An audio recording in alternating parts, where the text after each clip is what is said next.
what do you envision the future of mental health be, either in 100 or 1,000 years? Oh, and God. so let me like elaborate on where this is going, right? Yeah. So there's a show that I really have gotten to enjoy. It's Star Trek Discovery. I can't recommend the show enough. It has so many things. I think it's modern, and I don't want to say woke, because I think there's people who have taken that mindset too far and turned into a destructive thing. But let's just say it's very informed. It's very informed on how we have advanced as a society, right? So some of the things that Star Trek Discovery shows is like in the future, there's no more race wars. There's no more race wars. In fact, actually, as humans, we're not even concerned if something else is an alien species, right? So on that show, they show different species and different humans of color being in roles of power, whether it's like a black captain or an alien captain, you know, and then they're just going about the day as if compassion and being kind is all that matters. And so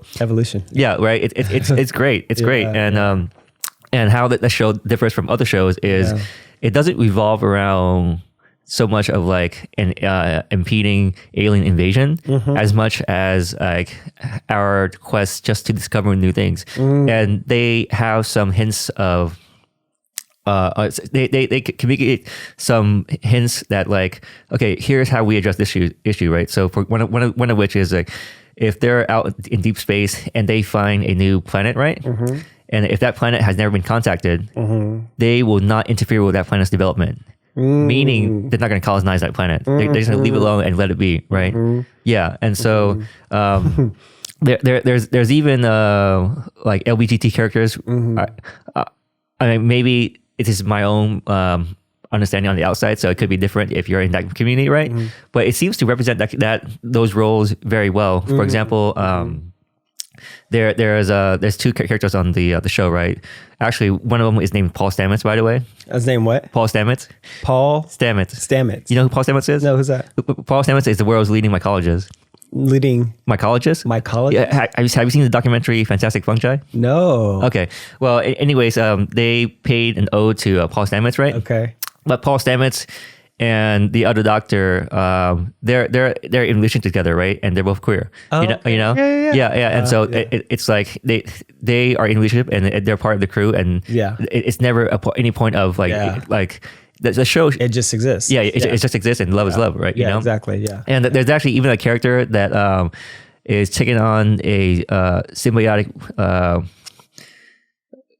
symbiotic partnership with another being, right? And by taking on that symbiotic relationship, you're inheriting all the ancestors who and memories of that symbiote's memory. Oh wow. Yeah. And so they refer to themselves as they, them. Oh, because it's actually multiple people in one person, right? Ooh, wow. Yeah. And the character who plays that is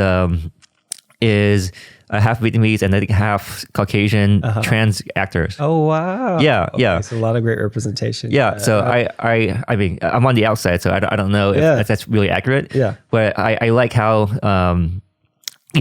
these roles are represented in the future. Yeah. And it's just like, okay, we finally overcome all this stuff, right? Yeah. Mm-hmm. Yeah. I mean, that sounds beautiful. And hopefully that's where we're headed. I think, that's a huge question thinking about the next 100 to 1,000 years. I think that, and I think I've heard in like people that I really respect, especially in conversations around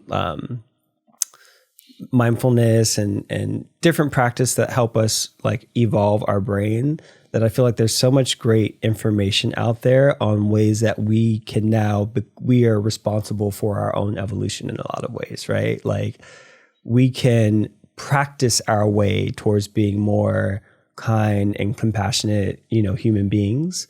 And so like, I think the more that people have access to like these types of technologies and these types of practices, hopefully the more that we can evolve towards this like beautiful, representation of the future. But I feel like a lot of that is really in our hands at this point, so I can't say because it's looking scary right now when I look at the news, but I get encouraged, by folks who are, really doing the work and being examples of how, we can take responsibility for our own evolution. So hopefully we get to Star Trek.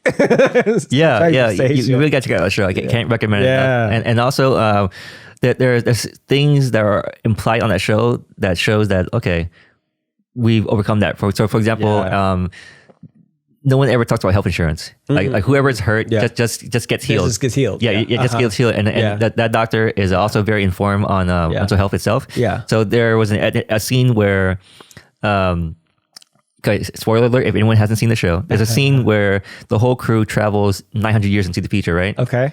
Yeah, and then the whole crew is freaking out by trying to keep it together and try to play it cool. Yeah. Because everyone, by going into the future that far, all your family have died. Oh, God. Yeah, and the crew was trying so hard to like pretend like they weren't affected, Yeah. And finally, the doctor brought everyone to say, "Hey guys, let's acknowledge that we're affected by this." There you go. Let's really acknowledge that we're hurt. Mindfulness, right? Let's acknowledge we are suffering because everybody we know is gone 900 years down the road. Yeah. Yeah. So I really like that show of how much it focuses on like these ideas and not so like, oh yeah, there's an alien invasion, we got to go kill somebody. It's really more about us. It seems like. Yeah. I love that. And not some foreign enemy, but more about us. Yeah. Yeah. For sure. Yeah.